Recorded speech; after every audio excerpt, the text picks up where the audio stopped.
Bismillahirrahmanirrahim.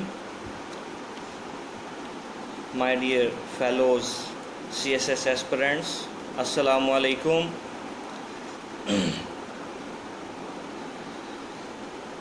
बहुत से लोग मुझे जानते हैं, बहुत से स्टूडेंट्स, लेकिन जो नहीं जानते उनके लिए मेरा इंट्रोडक्शन।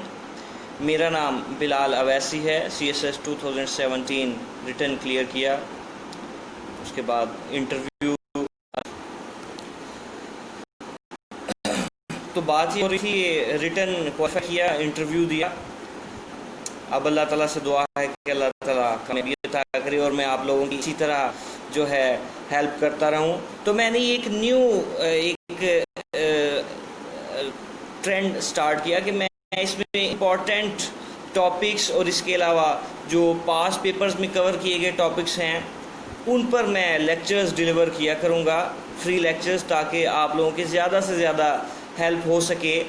तो लेक्चर तो कल से स्टार्ट होने थे। कल का मेरा टॉपिक रियलिज़म था, लेकिन कुछ अर्जेंट कामों की वजह से मैं कल ऑनलाइन नहीं आ सका। तो आज जो है इसको स्टार्ट करेंगे। मुझे उम्मीद है कि आप लोग पूरा फ़ायदा हासिल करेंगे। ये सिर्फ एक्सक्लूसिवली CSS एस्पिरेंट्स के लिए है, वो ख़ास तौर पर कि जो अफोर्ड नहीं कर सकते। मुझे काफ़ी इनबॉक्स में काफ़ी लोगों की रिक्वेस्ट आई कि हम अफोर्ड नहीं कर सकते। तो ये सिर्फ आप लोगों के लिए है कि आप लोग मेहनत करें और जो मैं इधर बता रहा हूँ उसको फॉलो करें, ताकि कामयाबी आपके मुकद्दर चूम सके। तो स्टार्ट करते हैं जी रियलिज़म से। फ़र्ज़ करें आप स्टूडेंट्स इंटरनेशनल रिलेशंस का ही पेपर दे रहे हैं हॉल में बैठकर। तो आप लोगों की कोशिश है कि आप जो लिख रहे हैं, क्योंकि ये मुकाबले का इम्तिहान है ना, मुकाबला, तो आप लोगों की कोशिश है कि कोई देखे ना। मतलब आप सब अपना अपना काम कर रहे हैं, वैसे टाइम भी नहीं होता, लेकिन आप लोगों की कोशिश है कि कोई हम जो देख रहे हैं we want to be distinct, we want to be different, तो वो कोई ना देखे। इसके अलावा इतना टाइम ही नहीं होता कि कोई देख सके। तो आपने अपनी खुद उसमें मदद करनी है। आप अपने जहन को दौड़ाना है, वो चीज़ों को याद करना है कि क्या पढ़ा था इसके बारे में, क्या ऐसा, यानी कि आपने अपनी मदद आपके तहत जो है पेपर देना है। कोई आपकी मदद करने वाला नहीं है उधर, तो आप अपनी मदद आपके तहत।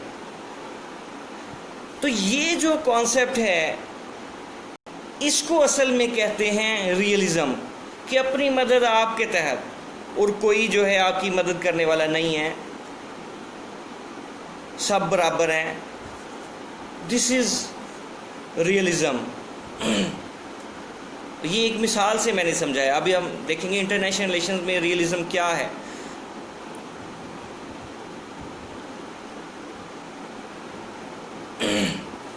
तो स्टार्ट लेते हैं जी रियलिज़म से। Realism, this is widely accepted and least complicated theory of international relations. Theory एक ऐसी चीज़ होती है कि जिसे हम सिंप्लीफाइड फॉर्म में, असल में एक लेंस है, जैसे आपको ये मेरे ग्लासेस का लेंस नज़र आ रहा होगा, ये एक्चुअली एक लेंस है कि जिसके थ्रू हम अपने एक्सटर्नल वर्ल्ड को देखते हैं किसी भी सब्जेक्ट में, कि वो उसके बारे में जानते हैं। वो कुछ ख़ास इंफॉर्मेशन है, उसके थ्रू, उस लेंस के थ्रू हम देखते हैं दुनिया को। तो ये थियरी रियलिज़म भी एक्चुअली एक लेंस है कि जिसके ज़रिए हमने दुनिया को देखना है कि मुल्क, स्टेट्स आपस में कैसे इंटरेक्ट कर रही हैं।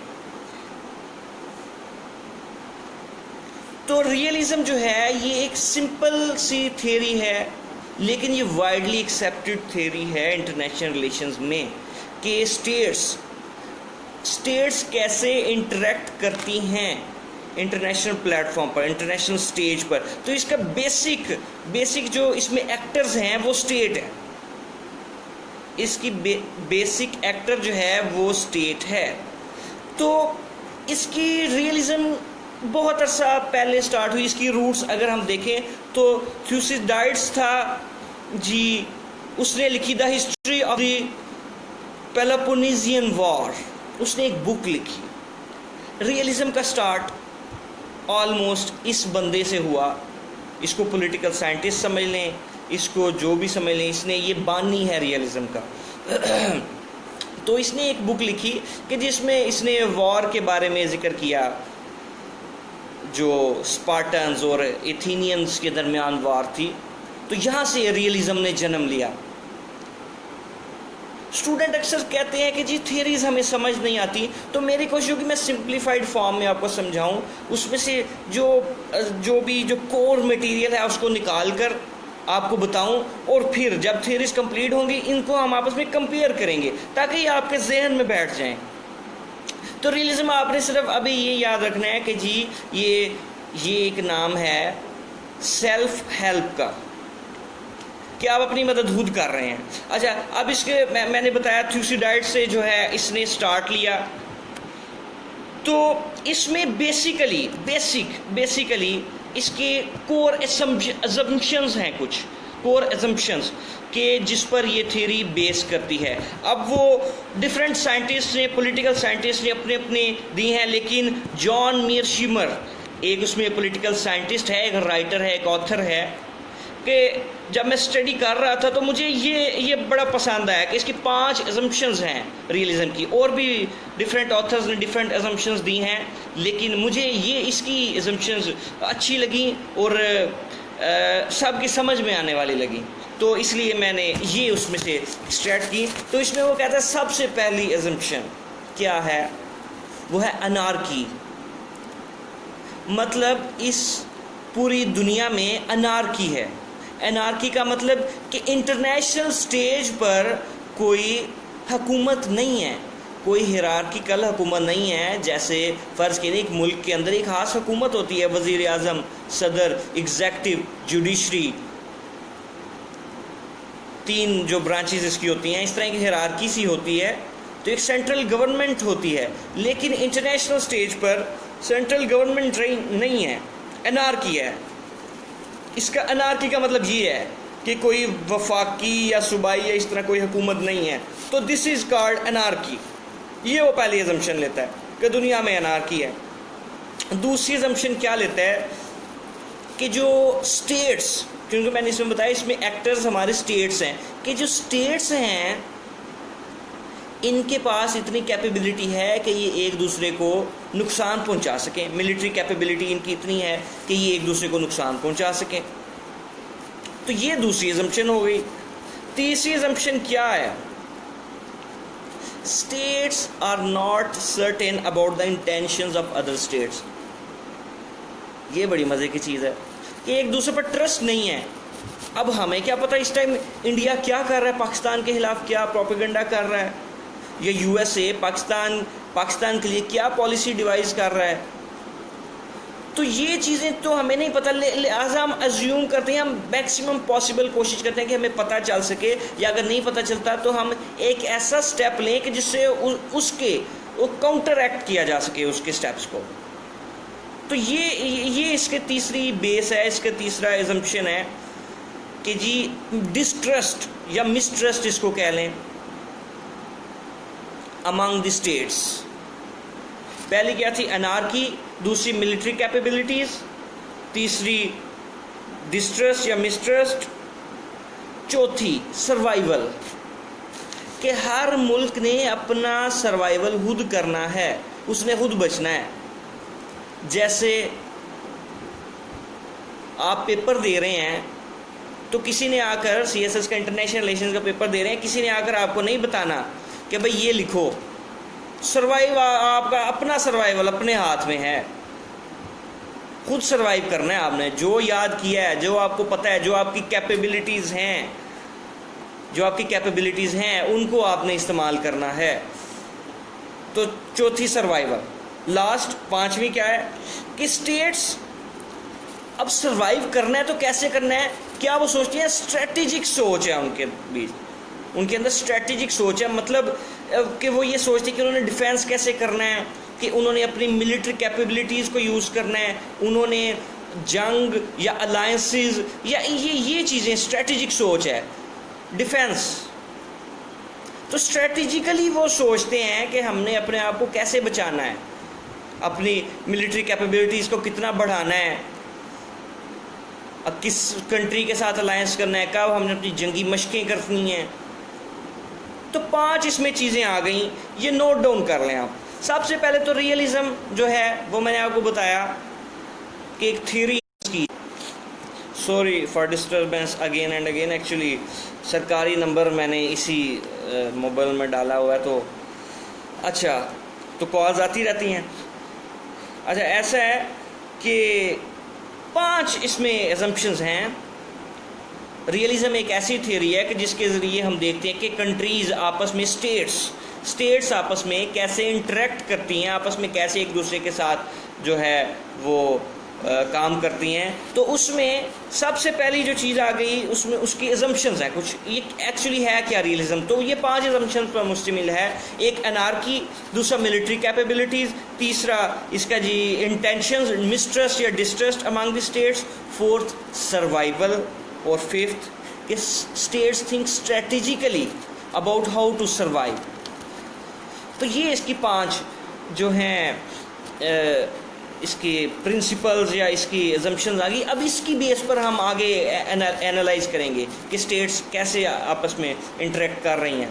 तो स्टेट्स के जहन में ये चीज़ें हैं, ये 5 चीज़ें स्टेट के जहन में हैं जब भी उसने कोई स्टेप लेना है। तो इसमें इस डिफरेंट किस्में हैं रियलिज्म की।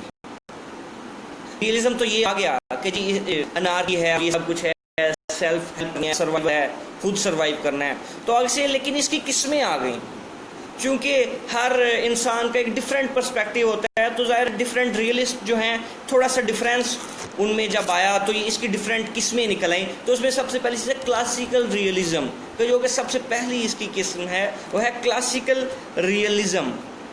इसका बानी, रियलिज्म का ही बानी जो है वो आपको मैंने बताया थ्यूसिडाइड्स जो है, इसने बेसिकली दिया सिक्योरिटी डायलेमा।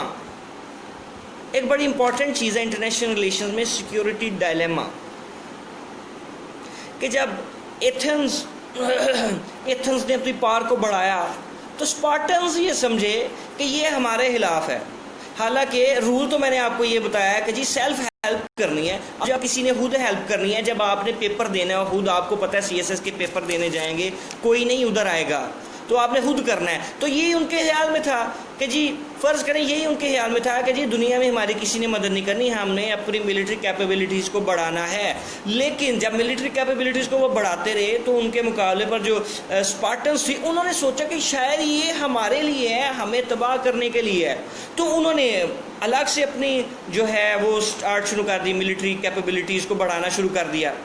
जैसे पाकिस्तान और इंडिया एक इधर से तजर्बा करता है, दूसरा अगले दिन उधर से, इसी तरह स्टार्ट एक विशियस सर्कल जो है वो स्टार्ट हो गया। तो ये सिक्योरिटी डायलेमा है कि हम तो अपने आप को महफूज कर रहे हैं लेकिन असल में दूसरा गैर महफूज अपने आप को समझ रहा है। तो फिर इधर से स्टार्ट हो जाता है एक विशियस सर्कल आर्म्स बिल्डअप का। तो फिर इनमें जंग भी हुई, एथेनियंस और जो थे स्पार्टन्स, इसी वजह से। तो यहाँ से जो है थ्यूसिडाइड्स ने जो रियलिज्म का कॉन्सेप्ट लिया वो अपनी बुक में लिखता भी है। अब एक चीज़ मैं इधर आपको मेन बताता चलूँ, क्लासिकल रियलिज्म में कोर इसकी क्या चीज़ है, वो है कि power is the end. Power is the end का मतलब है कि जो भी स्टेट्स हैं, जो भी एक्टर्स हैं, उन्होंने हासिल क्या करना, उनका मकसद क्या है, उनका मकसद है पावर हासिल करना, कि पावर आनी चाहिए, पावर आनी चाहिए हमारे पास, ठीक है। तो ये क्लासिकल रियलिज्म ये कहता है। यहाँ पर डिफरेंस आएगा, द एंड प्रोडक्ट क्या चीज़ चाहते हैं। डिफरेंट जो रियलिज्म की किस्में हैं उनमें इस चीज़ में फ़र्क आएगा कि क्या स्टेट्स चाहती हैं। तो क्लासिकल रियलिज्म कहता है कि स्टेट्स चाहती हैं कि जी हमारे पास ज़्यादा से ज़्यादा पावर हो। तो थ्यूसिडाइड्स ने भी कहा, सिक्योरिटी डायलेमा जब वो देता है कि उन्होंने एथेनियंस ने अपनी पावर बढ़ाने की कोशिश की तो स्पार्टन्स ने समझा कि ये हमारे खिलाफ है, उन्होंने भी पावर बढ़ाई तो लिहाजा जंग हुई। उसके अलावा बड़ा ही अहम ऑथर इसमें आता है क्लासिकल रियलिज्म में, माकियावेली। इसने बुक लिखी द प्रिंस। ये बड़ी मज़े की बातें करता है। ये रोमन जो तब के रूलर्स थे उनको बड़ा एडमायर करता है कि वो भी रियलिस्ट थे, रोमन जो रूलर्स थे। तो ये उनको बड़ा एडमायर करता है। और बकौल इसके माकियावेली के अपने इर्द गिर्द के इलाकों को, इर्द गिर्द की स्टेट्स को कॉन्कर करना, उनको फतह करना, ये बड़ा ज़रूरी है सर्वाइवल के लिए। क्योंकि जितना आप बढ़ाते जाएंगे अपना इलाका, उतनी ही पार आपकी बढ़ती जाएगी, उतना ही ज़्यादा आपका सर्वाइवल जो है वो इंश्योर होगा। वो ऐसे लिखता है, conquest was necessary for survival. अपनी बुक द प्रिंस में लिखता है conquest was necessary for survival, कि सर्वाइव करने के लिए कॉन्क्वेस्ट ज़रूरी है। कि जब आपने CSS में सर्वाइव करना है पेपर के दौरान, तो आपने किताबों को फतह करके जाना है, किताबें पढ़ के जाना है, सिलेबस को कवर करके जाना है। तो यही चीज़ तो वो इधर कह रहा है। एनालॉजी बना रहा हूँ ताकि आपके जहन में बैठ जाए वो चीज़। तो ये माकियावेली कहते हैं। इसके अलावा हॉब्स, थॉमस हॉब्स। अच्छा, एक चीज़ नोट डाउन कर लें कि एंड प्रोडक्ट इसमें जो है ना पार है। दूसरी चीज़ जो हॉब्स ने लिखी, कहते हैं असल में स्टेट्स की जो ये बिहेवियर है, ये कहाँ से वो डिराइव करता है? ह्यूमन नेचर से। कहते हैं इंसान असल में लालची हैं, इंसान चाहते हैं मेरे पास पार आए। तो चूंकि स्टेट इंसानों से ही मिलकर बनी है, लिहाजा स्टेट्स की भी ये क्वालिटी है कि वो चाहती हैं कि हमारे पास पार आए। तो ये जो दो चीज़ें ना, यहाँ पर डिफरेंस आएगा डिफरेंट किस्मों में, रियलिज्म की डिफरेंट किस्मों में। एक तो पार, एंड प्रोडक्ट पार, और दूसरा कि ये क्यों ऐसा होता है। तो ये वो कहता है ह्यूमन नेचर की वजह से। थॉमस हॉब्स कहते हैं ये ह्यूमन नेचर की वजह से ऐसा है। तो ये इसमें मेन आपने याद रखने हैं। ये MCQs में भी वो पूछ सकता है कि जी क्लासिकल रियलिस्ट इनमें से कौन था? थॉमस हॉब्स, थ्यूसिडाइड्स, माकियावेली, ये तीनों क्लासिकल रियलिस्ट थे। तो इनमें से किसी का नाम भी दे सकता है, बाकी किसी और का। नन ऑफ दीज भी ऑप्शन दे सकते हैं, ऑल ऑफ दीज भी दे सकता है। तो ये चीज़ें देखें, आपने MCQs को भी कवर करना है। एक एक नंबर एलोकेशन के लिए डिपेंड करता है, तो आपने इसको जो है MCQs को साथ लेकर चलना है। अब एक इसमें बड़ा ही अहम नाम क्लासिकल रियलिज्म में जो आता है वो है मोरज़ैंथू। इसने असल में कोहेरेंट फॉर्म में जो है ना, बड़े एक जामिया अंदाज में चीज़ों को कंपाइल करके, रियलिज्म की जितनी भी चीज़ें बिखरी हुई थी इधर उधर, कोई माकियावेली की, कोई थ्यूसिडाइड्स की, कोई हॉब्स की, उनको मिलाकर पेश कर दिया जी अपना जो भी काम था। पॉलिटिक्स अमंग नेशंस इसकी बुक। अगेन ये पेपर में क्वेश्चन पूछा जा सकता है, पूछा गया है पॉलिटिक्स अमंग नेशंस के बारे में, MCQ में भी पूछा जा सकता है। तो इसने पॉलिटिकल रियलिज्म के 6 असूल दिए। इसने जब चीज़ों को कंपाइल किया ना, 6 असूल इसने निकाल दिया, अपना सारा निचोड़। उसमें से मैं थोड़े से आपके साथ शेयर करता हूँ। कहते हैं politics is governed by laws having root in human nature.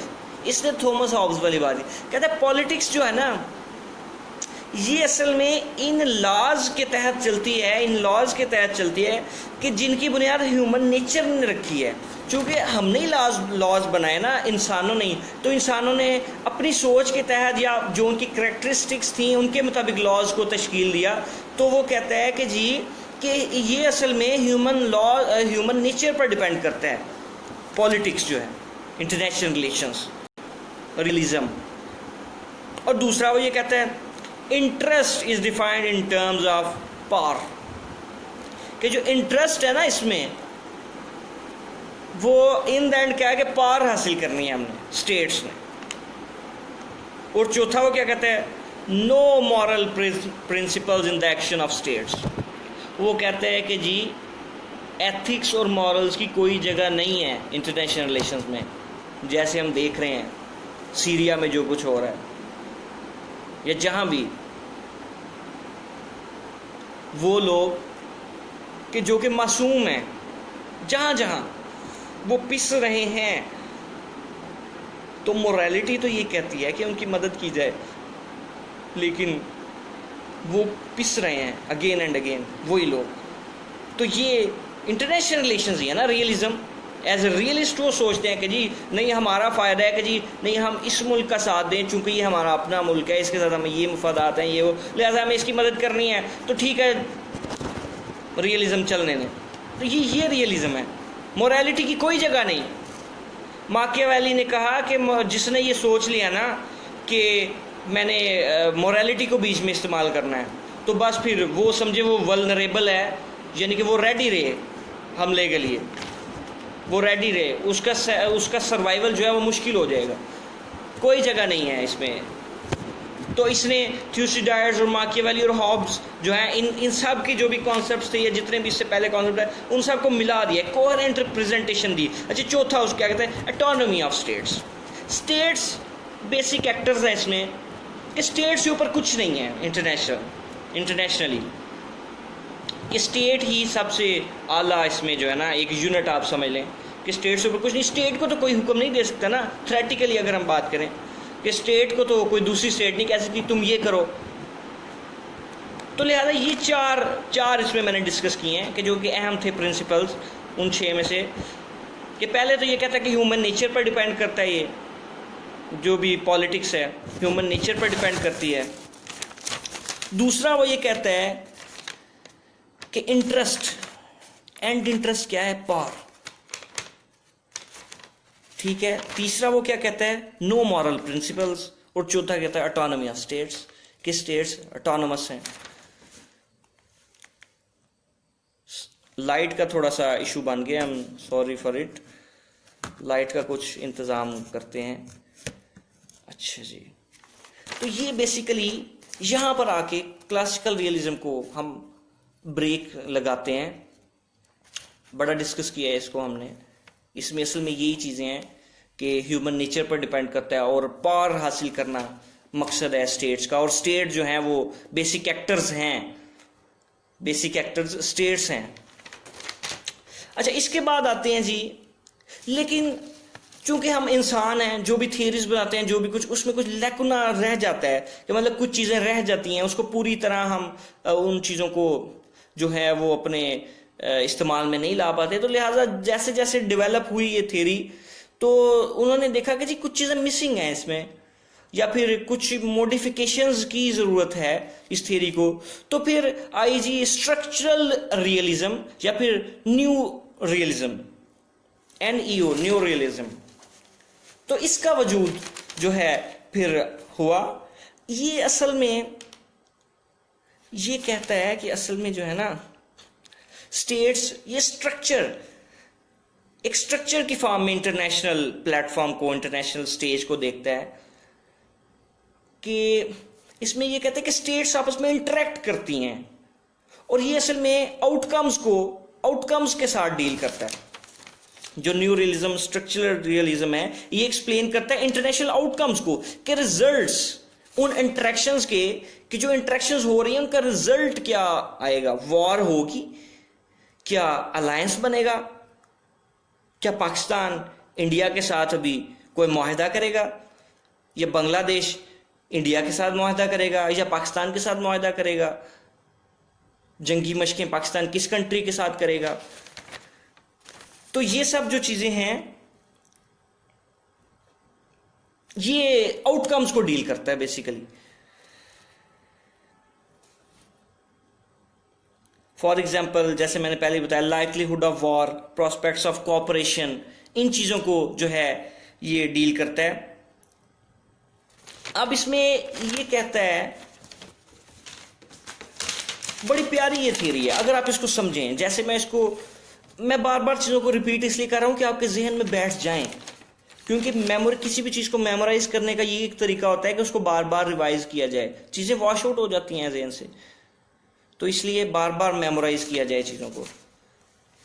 अब इसमें ये कहता है, इसका बेसिकली जैसे वहां हमने पढ़ा क्लासिकल रियलिज्म के कुछ हैवी नाम, इसमें जो एक इसके क्लासिकल न्यू रियलिज्म में जो जिसको समझ लें न्यू रियलिज्म का बाप, वो है वाल्ट्ज, WALTZ या Z। अब ये क्या कहते हैं, 3 इंपॉर्टेंट कंपोनेंट्स ये देता है इंटरनेशनल पॉलिटिकल स्ट्रक्चर के। चूंकि स्ट्रक्चरल रियलिज्म है ना, ये कहता है इंटरनेशनल पॉलिटिक्स का भी स्ट्रक्चर है, तो ये उसके 3 कंपोनेंट्स बताता है। क्या कहता है? Ordering principle. क्यों? ऑर्डरिंग प्रिंसिपल क्या है? तो वो ऑर्डरिंग प्रिंसिपल है अनार्की, यानी कि वो कैसे ऑर्डर्ड है, क्या रिश्ता है स्टेट्स का आपस में, तो वो है अनार्की। तो कोई सेंट्रल हुकूमत नहीं है, सब अपने अपने सब लगे हुए हैं। और दूसरा, character of units in system, यानी कि उनकी फंक्शनिंग। पहले क्या था? Ordering principle. दूसरा उनकी फंक्शनिंग। अब फंक्शनिंग उनकी क्या है? अकॉर्डिंग टू न्यू रियलिज्म उनकी फंक्शनिंग है to seek security. Classical realism में था टू सीक पावर, लेकिन इसमें है टू सीक सिक्योरिटी। वो कहते हैं, क्लासिकल रियलिज्म में कहते हैं सिक्योरिटी को, क्लासिकल रियलिज्म में कहते हैं कि पावर को मैक्सिमाइज करना है, लेकिन न्यू रियलिज्म में कहते हैं नहीं, सिक्योरिटी को असल में हमने मैक्सिमाइज करना है। तो ये उसकी फंक्शनिंग आ गई स्टेट्स की, उस पॉलिटिकल स्ट्रक्चर की। उसमें फंक्शनिंग क्या है उसके कंपोनेंट्स की, कि उसने सिक्योरिटी को हासिल करना है। और अगर distribution of capabilities of unit, ये एक मजे की बात, इसमें एडिशन, न्यू रियलिज्म में जो एक एडिशन हुआ वो कहता है कि असल में डिस्ट्रीब्यूशन ऑफ कैपेबिलिटीज डिस्ट्रीब्यूटेड है। किसी के पास, किसी स्टेट के पास कोई कैपेबिलिटी है, किसी के पास वो कैपेबिलिटीज ज्यादा है, किसी के पास कम है, वो पावर, वो कैपेबिलिटीज। तो इस कैपेबिलिटीज के कंपैरिजन को जो है ना न्यू रियलिज्म के अंदर वो लेकर आता है जो है ऑथर, जो वर्ड्स हैं। तो ये बेसिकली ये है असल में न्यू रियलिज्म। न्यू रियलिज्म क्या कहता है? न्यू रियलिज्म कहता है कि power is means to end. End क्या है? सिक्योरिटी। यानी कि एंड जो प्रोडक्ट हासिल करना ना, उसका तरीका, सिक्योरिटी हासिल करने का तरीका क्या कि हम अपनी पावर को बढ़ाएं। वो कहते थे कि बस पावर को बढ़ाते जाएं, लेकिन ये कहते हैं पावर को तो ठीक है बढ़ाएं, लेकिन असल मकसद हमारा सिक्योरिटी हासिल करना। तो सिक्योरिटी हासिल करने के लिए हम अपनी पावर को बढ़ाएं। ये पॉइंट्स बड़े हैं, हमें इन पॉइंट्स को नोट करें। इन पॉइंट्स को इंशाल्लाह हम एंड पर जब थ्योरीज पढ़ेंगे हम कंपेयर करेंगे इन पॉइंट्स को। अब डिफरेंस इसका चेक करते हैं, difference between classical realism and new realism. इसमें जो की डिफरेंसेस हैं, की डिफरेंसेस पेपर में पूछे जा सकते हैं, वो है कि ये रूट्स ये कहां से निकले हैं। तो जो हमारा क्लासिकल रियलिज्म है वो निकलता है जी सोशियोलॉजी और हिस्ट्री से, बेसिकली ह्यूमन नेचर, इस तरह की चीजें जो है यहां से निकला है, सोशियोलॉजी और हिस्ट्री से। और जो न्यू रियलिज्म है ये निकला है जी मैक्रो इकोनॉमिक्स। इसके रूट्स जो हैं वो असल में है मैक्रो इकोनॉमिक्स में, इसकी रूट्स हैं। ये भी इंशाल्लाह फिर किसी लेक्चर में डिस्कस करेंगे कि मैक्रो इकोनॉमिक्स में कैसे हैं इसकी रूट्स। लेकिन अभी फिलहाल आपने ये याद रखना है कि ये कहां से निकला है जी? मैक्रो इकोनॉमिक्स से। ये दो की डिफरेंस आ गया इन दोनों में। और दूसरा, power is the end. Classical realism कहता है कि जी पावर जो है हमने पावर हासिल करनी है, लेकिन न्यू रियलिज्म कहता है नहीं, सिक्योरिटी हमने हासिल करनी है। और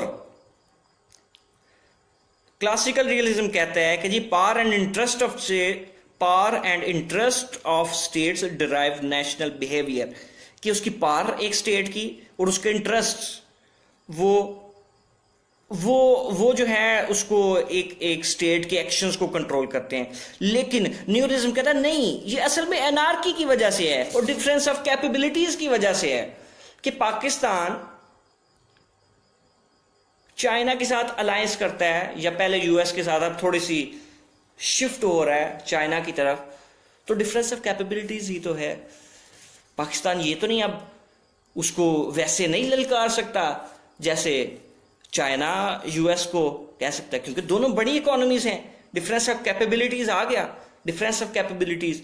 तो पाकिस्तान, लिहाजा पाकिस्तान थ्रू अलायंस जो है किसी भी कंट्री को चैलेंज कर सकता है, या किसी कंट्री को डायरेक्टली जो कि हमारे लेवल का है, जो जिसकी कैपेबिलिटीज हमारे साथ मैच करती हैं, उनको हम डायरेक्टली चैलेंज भी कर सकते हैं। तो ये असल में डिफरेंस ऑफ कैपेबिलिटीज है कि देखें पाकिस्तान, चलें यही मिसाल लेना, पाकिस्तान जो है उसका एक्शन है कि उसने दो कंट्रीज हैं, एक कंट्री ऐसे है कि जिसकी कैपेबिलिटीज पाकिस्तान से ज्यादा है, दूसरा कंट्री ऐसा है जिसकी कैपेबिलिटीज कम है या बराबर है।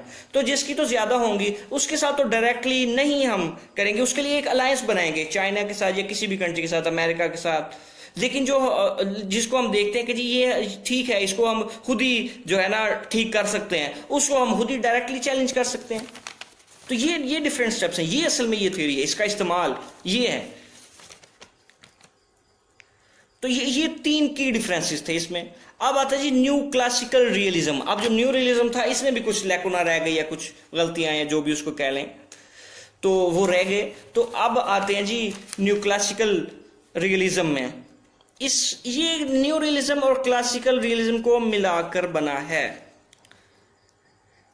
अच्छा, अब एक बड़ी मजे की बात, न्यू रियलिज्म जो था वो सिर्फ और सिर्फ इंटरनेशनल इंटरेक्शंस को, स्टेट्स की इंटरनेशनल इंटरेक्शंस को देखता है। लेकिन स्टेट्स की इंटरनेशनल इंटरेक्शंस, एक स्टेट जो फॉरेन पॉलिसी बनाती है इंटरनेशनल स्टेज पर जिस तरह एक्ट करती है, असल में उसके बैकग्राउंड में उस स्टेट के डोमेस्टिक हालात, उसके नेशनल रिसोर्सेज भी बड़े मैटर करते हैं। लेकिन न्यू रियलिज्म ने इस चीज को बुला दिया, उसके जहन में ही नहीं ये चीज आई कि जी इस चीज को भी डिस्कस करना है। तो न्यू क्लासिकल रियलिज्म जो था उसने कहा नहीं भाई, ये चीज इसमें ये लैकुना है, तो हम डिस्कस करेंगे इसमें कि डोमेस्टिक फैक्टर्स जो हैं वो भी बड़े अहम हैं। ये एक की डिफरेंस है न्यू क्लासिकल रियलिज्म और बाकी जो रियलिज्म्स हैं उसके बीच। ये फॉरेन पॉलिसी को एनालाइज नहीं करता न्यू रियलिज्म, लेकिन जो न्यू क्लासिकल रियलिज्म है इसमें हम फॉरेन पॉलिसी को भी देखते हैं। इसमें हम ले आते हैं जी domestic politics, offence defence balance etcetera, इस तरह की चीजें। अब ये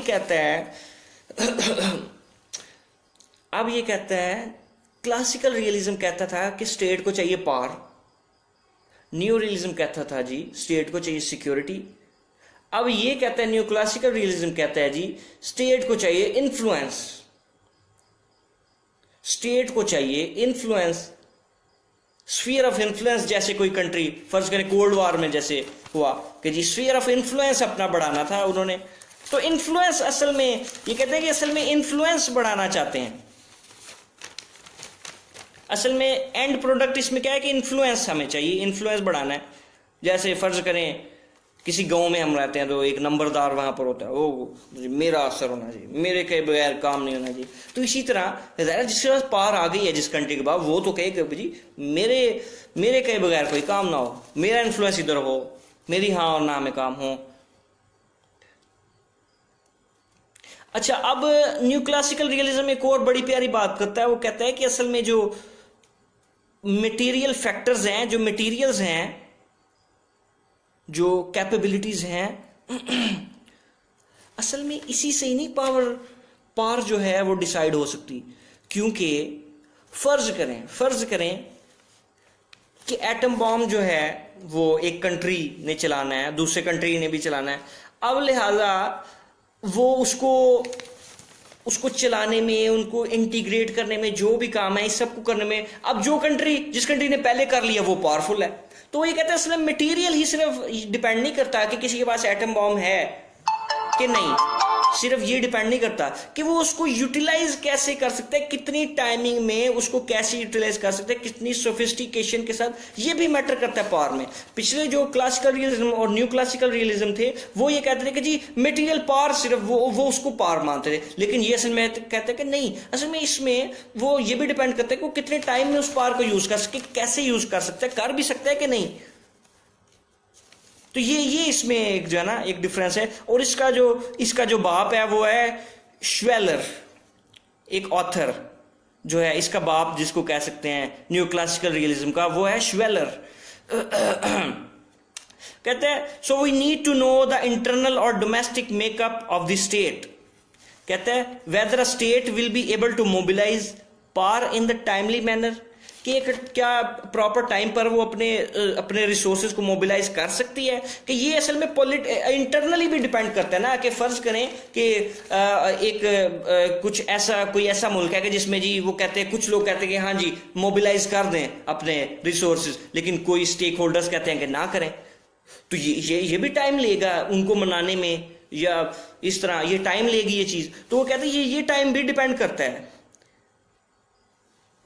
कि स्टेट कैसे बनी है, कि उसमें कैसे क्या मेकअप है उस स्टेट का, उसमें कैसे फैसले होते हैं, कि वो कैसे कितना टाइम लेगा, कैसे वो इसको करेंगे। तो श्वेलर ने जो है ना 4 फैक्टर्स दिए कि जो श्वेलर ने भी 4 फैक्टर दिए, पहले मोरजेंथू वगैरह की हमने पढ़े, अब श्वेलर जो न्यू क्लासिकल रियलिज्म में भी जो है ना वो ये 4 फैक्टर्स दिए। ये फैक्टर्स असल में डिसाइड करेंगे, ये फैक्टर्स असल में डिसाइड करेंगे कि फॉरेन पॉलिसी कैसे बनती है। ये फैक्टर्स फॉरेन पॉलिसी अब कैसे बनती है, और ये भी डिसाइड करेंगे कि मोबिलाइजेशन ऑफ रिसोर्सेज को भी डिसाइड करेंगे। तो जी 4 जो फैक्टर्स हैं एट डोमेस्टिक लेवल, ये डोमेस्टिक लेवल के उसमें है जी एलीट कंसेंसस, कि एलीट्स जो हैं उस मुल्क के पॉलिटिकल एलीट्स से जो भी स्टेक होल्डर्स हैं उनका कंसेंसस किस चीज पर कि क्या हमें थ्रेट है। अब फर्ज करें कि एक मुल्क के कुछ स्टेक होल्डर समझते हैं कि जी अभी वो समझते हैं कि जी इंडिया हमला करने वाला है पाकिस्तान पर, लेकिन कुछ स्टेक होल्डर समझते हैं नहीं नहीं अभी नहीं करने वाला, हमें नहीं मोबिलाइज करना चाहिए अपने रिसोर्सेज को, हो सकता है वहां अफगानिस्तान की तरफ से हम पर अटैक हो जाए तो हमें नहीं उस तरफ से इस तरफ नहीं लाने चाहिए, मोबिलाइज नहीं करना चाहिए। तो ये चीज एक कंसेंसस एलीट्स का, पॉलिटिकल एलीट्स का बड़ा डिपेंड करेगा। एक तो चीज ये आ गई। दूसरी चीज क्या है, elite cohesion and elite polarisation. Elite cohesion या एलीट कोहेजन क्या चीज है कि degree of fragmentation by internal divergence, यानी कि वो जो जितने भी स्टेक होल्डर्स हैं उनके अंदर कितनी डिवीजन है, सबकी जाहिर अपनी अपनी सोच है, तो कितना डिवीजन है उस सोच में, उसकी डिग्री एलीट कोहेजन क्या कि वो कितना आपस में जुड़े हुए हैं, कितना आपस में कोऑपरेटिव है, कितनी उनकी सेम सोच है या कितनी उनकी डिफरेंट सोच है। और एलीट पोलराइजेशन ये कि हर किसी के अपना मुख्तलिफ लोगों के अपने रिलीजन्स हैं और उनकी अपना कल्चर है, उनके अपने बिलीव्स हैं, तो इन चीजों की वजह से एक डिफरेंस आ जाता है। तो असल में पार जो है वो इन चीजों पर भी तो डिपेंड करती है ना कि एक कंट्री के बाद पार तो है लेकिन वो इस्तेमाल ही नहीं हो सकता, एक हथियार है जो इस्तेमाल ही नहीं हो सकता, उसका क्या फायदा। तो यही तो उधर डिस्कस कर रहा है कि वो उसको इस्तेमाल कैसे किया जाए, कि वो किन चीजों पर डिपेंड करता है। तो उसमें एलीट पोलराइजेशन वगैरह आ गई। तीसरी चीज सोशल कोहेशन, कि जी लोग, सोसाइटी कितना ट्रस्ट करती है कि जो लोग उन पर रूल कर रहे हैं, ये जो लॉज हैं उन पर, फर्ज करें कि एक मुल्क है उसके अंदर लॉज जो हैं उनको सब ओबे करते हैं, तो इसका मतलब है वो लोग आपस में सोशली इंटीग्रेटेड हैं, वो अपनी सोसाइटी के रिस्पेक्ट करते हैं, वहां पर कोई डिसीजन लेना वो इस चीज पर एतमाद करते हैं कि जी जो लॉज बने हैं वो ठीक है। इसका मतलब वो उन पर एतमाद करते हैं कि जो लोग लॉज बना रहे हैं, तो अगर वो कोई फैसला लेंगे इस पावर को मोबिलाइज करने के लिए, रिसोर्सेज को मोबिलाइज करने के लिए, तो इसका मतलब उनको सपोर्ट है उनकी बैक पर, उनकी आवाम की, उनकी सोसाइटी की। तो ये चीज है। आगे रिजाइम वल्नरेबिलिटी कि मतलब एक मुल्क अगर तो पुरसकून है, उसको किसी का डर नहीं, वो सुकून से बिल्डअप कर सकता है, अपने आर्म्स बिल्डअप कर सकता है, अपना सब कुछ कर सकता है, वो अपना शो ऑफ कर सकता है अपने पार को। तो अगर वो पहले वल्नरेबल है तो वो तो बड़ा डर डर के करेगा सारा कुछ। तो ये असल में चीजें जो कि स्टेट्स का जो है वो एक्शंस को इंटरनेशनल स्टेज पर जो कि उसको कंट्रोल करती हैं, ये चीजें कंट्रोलिंग फैक्टर्स हैं ये। These 4 factors tell about the foreign policy. Foreign policy के लिए ये 4 चीजें भी बड़ी अहम हैं, ये आपको कहीं भी काम आ सकती हैं, आपके इंटरनेशनल आपके ऐसे में काम आ सकती हैं ये चीजें। ये 4 factors, elite consensus, elite cohesion and elite polarisation. Number 3 social cohesion. Number 4 regime vulnerability. तो ये बेसिकली न्यू क्लासिकल रियलिज्म है। अब ये चीजों को तो डिस्कस कर लिया हमने, इस लेक्चर को आप बाद में भी वॉच कर सकते हैं, लेक्चर को बार बार सुने, चीजों को कंपेयर करें कि किधर फर्क था तीनों में। और अब थोड़े से बेसिक कॉन्सेप्ट्स जो हैं वो है, अब न्यू रियलिज्म और न्यू क्लासिकल रियलिज्म के डिफरेंट शेड्स हैं, 2 इसके बेसिक शेड्स हैं, डिफेंसिव रियलिज्म और ऑफेंसिव रियलिज्म। अब डिफेंसिव जो रियलिज्म है वो ये कहता है कि स्टेट्स जो हैं उनको इतनी पावर चाहिए कि वो अपना सर्वाइव कर सकें, अपना सर्वाइवल, अपने बैलेंस ऑफ पावर कर सकें, बैलेंस ऑफ पावर कर सकें, इतनी सिर्फ वो जो है ना वो पावर चाहते हैं। और वो कहते हैं कि इस मकसद के लिए, बैलेंस ऑफ पावर के लिए जो मुल्क हैं वो कॉपरेट भी करते हैं, यही नहीं कि एक दूसरे के खिलाफ ही काम करना, नहीं, वो कॉपरेट भी करते हैं। ये डिफेंसिव रियलिज्म है कि जी हमने अपने बैलेंस ऑफ पावर चाहिए, इसके लिए चाहे हमें अलायंस करना पड़े तो हम करेंगे। लेकिन इसके बाद ऑफेंसिव रियलिज्म क्या कहता है, वो कहता है नहीं, बस पागलों की तरह, जैसे माकियावेली कह रहा है कि बस कॉन्कर करते रहो अपने इर्द गिर्द के इलाकों को, वो यही कहता है ऑफेंसिव रियलिज्म, बस पागलों की तरह जो है ना अपनी पावर बढ़ाते रहो, एक्सपैंड करते रहो, एक्सपेंशन करते रहो। तो ये ऑफेंसिव रियलिज्म है।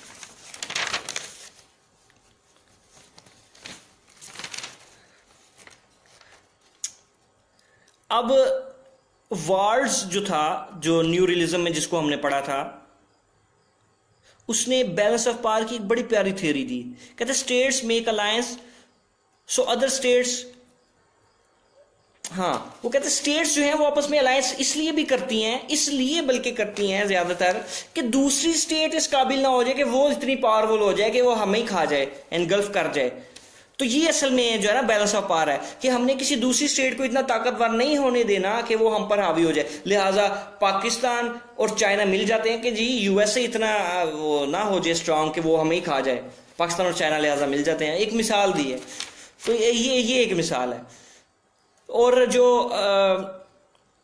बैलेंस ऑफ पावर जो है ये सिक्योरिटी सेंट्रिक है। इसमें बेसिकली बैलेंस ऑफ पावर की थ्योरी है ही बेस्ड सिक्योरिटी पर, कि हम सिक्योरिटी चाहते हैं।